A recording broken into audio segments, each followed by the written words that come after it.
ফারুইয়া আস-সালিহা বুশরা মিনাল্লাহ, যেটা ভালো স্বপ্ন সেটা হয় আল্লাহর পক্ষ থেকে। ওয়া রুইয়া তাহজিনুন মিনাশ শাইতান, আরেকটা স্বপ্ন থাকে যেটা শয়তানের পক্ষ থেকে, সেটা ভয় দেখানো হয়। ইযা রাআ আহাদুকুম রুইয়া ইউহিব্বুহা, তোমাদের কেউ যদি কোনো স্বপ্ন দেখে যে স্বপ্নটা সে পছন্দ করে, মানে স্বপ্নটা দেখে he feels good or she feels good, তার ভালো লাগছে, তাহলে বুঝতে হবে ফা ইন্নামা হিয়া মিনাল্লাহ, এই স্বপ্নটা আল্লাহর পক্ষ থেকে, এটা সাধারণ স্বপ্ন নয়, এটা খুবই অর্থবহ স্বপ্ন। তখন সে কি করবে? ফালিয়াহমাদিল্লাহ আলাইহা, সে তখন এই সুন্দর স্বপ্ন দেখার কারণে আল্লাহ শুকরিয়া করবে। ওয়াল ইউহাদ্দিস বিহা, এবং চাইলে সে এই স্বপ্নের কথা মানুষের কাছে বর্ণনা করতে পারে বা শেয়ার করতে পারে। তাহলে সহিহ বুখারীর এই হাদিসের ভাষ্য অনুযায়ী আমরা যেটা বুঝলাম, আমরা যদি ভালো কোনো স্বপ্ন দেখি তাহলে তিনটি কাজ করা যেতে পারে। প্রথমত আল্লাহর প্রশংসা করা, যেহেতু আমি ভালো একটি স্বপ্ন দেখেছি, আল্লাহ শুকরিয়া বা প্রশংসা আমরা করতে পারি। দ্বিতীয়ত চাইলে সুসংবাদ হিসেবে এই স্বপ্নটা আমি কারোর সাথে শেয়ার করতে পারি। আর 3 নাম্বার হচ্ছে এমন ব্যক্তিকে আমি শেয়ার করব যে আমাকে ভালোবাসে বা যে আমার শুভাকাঙ্ক্ষী, তা না হলে আমি হিংসার শিকার হতে পারি। কারণ আন-নি'মাতু মাহসুদা, যে কোনো ধরনের নেয়ামতি, আপনি যদি আল্লাহর কোনো বিশেষ মার্সি, ব্লেসিংস বা নেয়ামত পেয়ে ধন্য হন, এটা সবার ভালো নাও লাগতে পারে, এটা সবার অন্তরে সহ্য নাও হতে পারে, ফলে আপনি হিংসার শিকার হতে পারেন। সো ভালো স্বপ্ন দেখলে আপনি চাইলে কারোর কাছে শেয়ার করতে পারেন। সেক্ষেত্রে সে যদি আপনার শুভাকাঙ্ক্ষী হয় বা আপনাকে পছন্দ করে, আপনাকে ভালোবাসে, এরকম কাছের কারোর সাথে আপনি শেয়ার করতে পারেন। আমরা সবাই নিঃসন্দেহে এরকম ভালো ভালো স্বপ্ন দেখতে চাই, আমরা কেউই ভয়ঙ্কর কোনো স্বপ্ন দেখতে চাই না।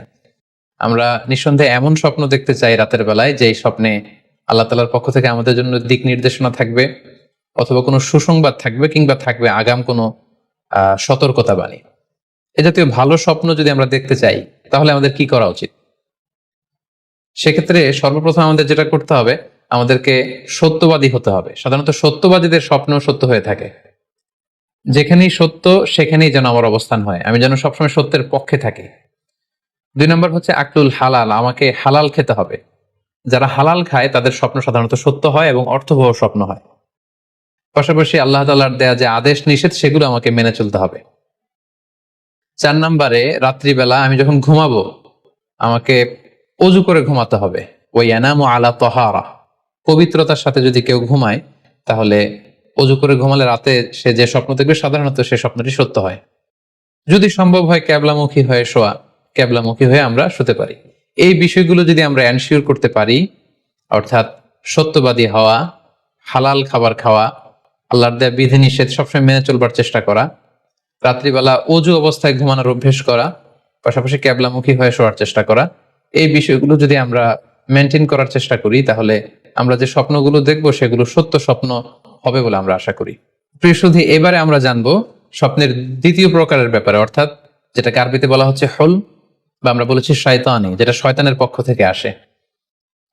সেক্ষেত্রে শয়তান এটা সাধারণত মানুষকে ভয় দেখানোর জন্য, ঘুমের মধ্যে তার কোনো অকল্যাণ করার জন্য যে স্বপ্নটা দেখায়, এটা হচ্ছে শয়তানি।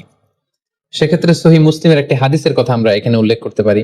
সেখানে আল্লাহ রাসূল সাল্লাল্লাহু আলাইহি ওয়াসাল্লাম বলেছেন, আর রুইয়া মিনাল্লাহ, ভালো স্বপ্ন হচ্ছে আল্লাহর পক্ষ থেকে, ওয়াল হুলমু মিনাশ শাইতান, আর খারাপ স্বপ্ন হচ্ছে শয়তানের পক্ষ থেকে। এখন কেউ যদি আমরা এই ভয়ঙ্কর স্বপ্ন রাতে দেখে ফেলি, যেটাকে আমরা নাইট মেয়ার বলি বা হরর ড্রিম বলি, ভয়ঙ্কর স্বপ্ন বা দুঃস্বপ্ন, যেটা দেখে আমরা খুব হাঁপিয়ে উঠি, আমাদের শ্বাস প্রশ্বাসের গতিবিধি বেড়ে যায়, আমরা খুব ভয় পাই, প্রচন্ড ভয়ে আমরা আটকে উঠি এবং ঘুম ভেঙে যায় আমাদের, এরকম ভয়ঙ্কর স্বপ্ন যদি আমরা দেখি তখন আমরা কি করব?